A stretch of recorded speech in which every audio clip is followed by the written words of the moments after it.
해외의 자료 사이트를 보면 세계 인구 중 약 13억 5천만 명이 영어를 모국어, 내지는 그 나라의 제1언어, 제2언어로 사용한다고 합니다. 더욱 놀라운 것은 한국어의 인기가 영어에 이어 두 번째라는 사실이다. 유엔에서 놀라운 결정이 내려졌습니다. 바로 한국어가 유엔의 공용어로 자리 잡게 되었다는 소식인데요. 한국어는 영어만큼 크지는 않지만 유엔에서 강력한 영향력을 행사하고 있습니다. 반기문 전 유엔 사무총장은 한국어를 세계에 알리는데 크게 기여했습니다. 일찍부터 공용어 자리를 노렸던 일본은 한국의 공용어 채택 소식에 망연자실했다고 합니다. 그래서 유엔은 유엔 공식 언어를 한 가지로만 지정하지 않고 개의 복수 언어로 지정해 다양한 언어를 보고 비교하고 그 외교 문서의 뉘앙스를 파악해 지구촌 국가들 간의 소통에 있어 오해를 방지하고 여러 가지 뜻을 알 수 있게 한 것입니다. 사실 일본어가 아니라 한국어가 공용어가 될 수 있었던 이유가 있었다고 하는데요. 대체 그 이유는 무엇이며 현재 세계에서 한국어가 차지하는 놀라운 위상에 대해 지금부터 자세하게 설명해 드리겠습니다. 여러분 사랑합니다. 대한민국 대통령님 감사합니다. 2014년 하마둔 뚜레 제전기통신연합 ITU 사무총장은 부산 백스코에서 열린 개막식에서 한국어로 인사를 건넸는데요. 당시 뚜레 사무총장의 발언은 이례적이라고 할 정도로 파격적이었습니다. 유엔은 규정에 따라 영어, 프랑스어, 중국어, 스페인어, 러시아어, 아랍어 등 6개 언어를 공용어로 사용하고 있습니다. 유엔의 공식 언어는 위에 6개다. 이 언어들의 기본적인 공통점은 대개 상임이사국들의 언어이거나 전 세계에서 가장 폭넓게 쓰이는 언어라는 것인데 이는 인구 기준은 아니다. 공식 문서와 발표를 6개 언어로 제한하고 있는데 이 관례를 깨뜨린 것이죠. 그때 당시만 하더라도 한국어가 국제 무대에서 공용어로 쓰인다는 것은 상상할 수 없던 시절이었습니다. 유엔 내부에서도 뚜레 총장의 행동에 대해 다소 지나치다는 의견이 나올 정도였죠. 하지만 2022년 들어서 한국어의 위상은 2014년에 비해 달라졌습니다. 한국어가 유엔 공식 행사에 쓰여도 전혀 이상하지 않은 상황이죠. 작년 유엔 총회에 참석한 문재인 대통령은 한국어로 연설을 하며 한반도 평화를 위한 종전선언을 언급했습니다. 코로나 시기에 한류 열풍이 전 세계를 뒤덮으며 한국의 위상이 남다르게 바뀐 것을 시사하는 장면이라 할 수 있었죠. 전 세계적으로 한국어에 대한 관심이 늘어나고 사용 인구도 늘어나면서 유엔에서 한국어를 공용어로 채택해야 한다는 의견이 등장했습니다. 현재 공용어로 채택된 언어 비중을 따져봤을 때 아시아 언어는 중국어 단 하나로 다른 언어들은 유럽에서 사용되는 언어입니다.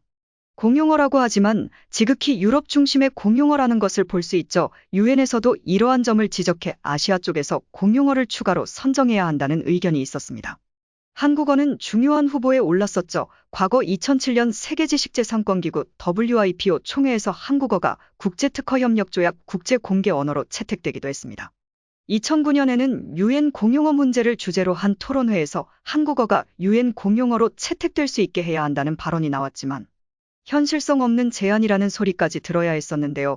그러나 시간이 지나서 한국어 사용자가 급속도로 늘자 유엔은 한국어의 위상을 생각해 공용어로 한국어를 포함해야 한다고 주장했죠. 이에 유엔 임시총회에서 한국어 사용에 대해 회원국들이 모여 이를 가결 앞으로 모든 공식 문건에는 한국어를 사용할 수 있게 한다며 만장일치로 유엔 회원국들이 한국어 사용을 반겼다고 합니다.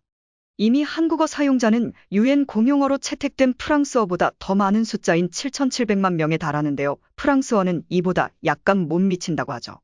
사실 한국어는 진작 공용어로 됐어야 마땅하다고 볼 수 있습니다. 세계 각국 언어 관련 통계를 다루는 에스놀로그 엣나웍의 자료에 따르면 2020년 기준 한국어 사용자는 총 7,730만 명으로 집계되었습니다. BTS나 오징어 게임을 비롯한 한국 콘텐츠가 인기를 끌기 전에 집계된 자료로 사실 이보다 더 많은 인구가 한국어를 사용하고 있죠.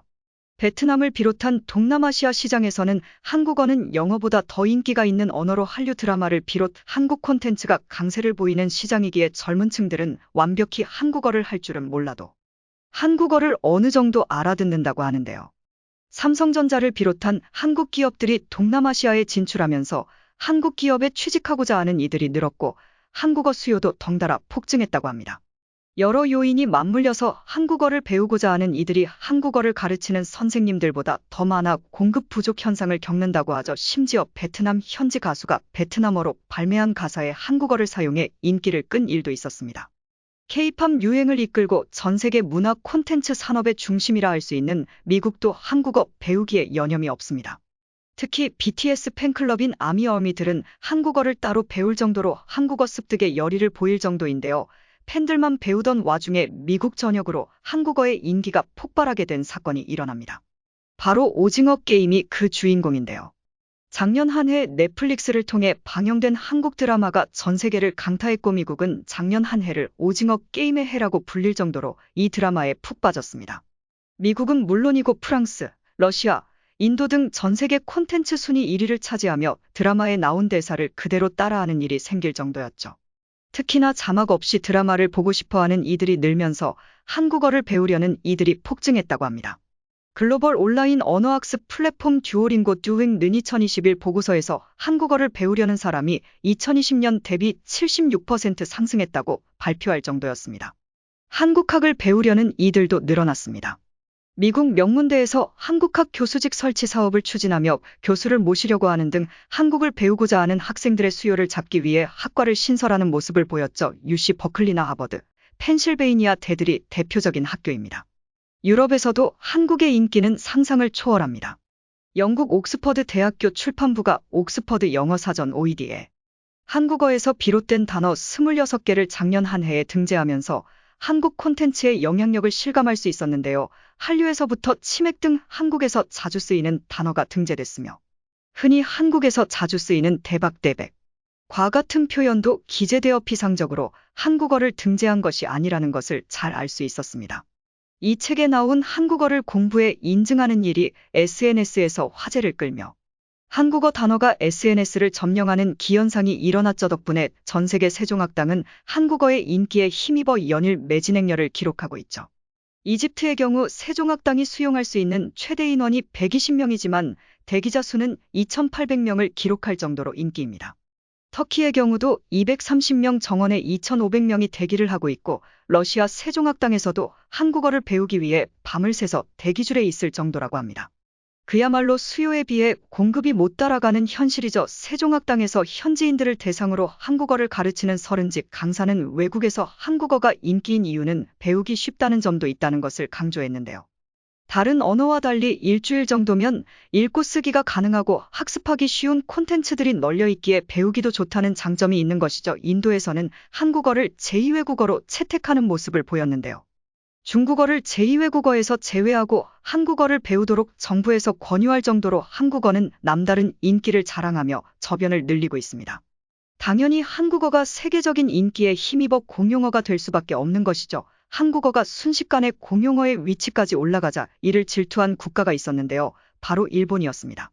사실 일본은 한국보다도 먼저 유엔 공용어가 되기 위해 로비를 펼쳤습니다. 1980년대부터 일본은 유엔 분담금은 물론이고 세계적인 영향력을 고려했을 때 일본어가 공용어로 채택되어야 한다고 주장했습니다. 하지만 유엔은 일본의 제안을 단칼에 거절했는데요. 일본어가 가진 한계 때문이었습니다.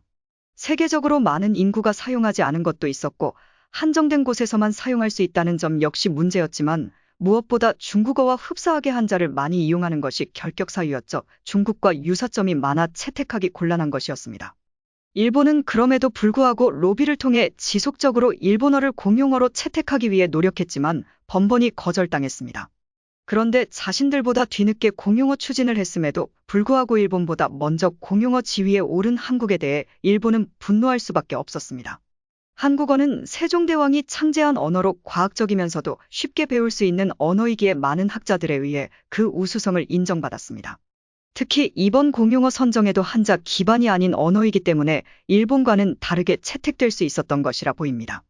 세종대왕님이 만든 한글의 우수성에 다시 한번 감탄하지 않을 수가 없죠. 앞으로 한국어가 영어만큼 세계에서 널리 통용되는 언어로 발돋움하길 바라며 전 세계 모든 이들이 한국어를 능숙하게 사용하는 날이 오길 바라겠습니다. 시청해 주셔서 감사합니다.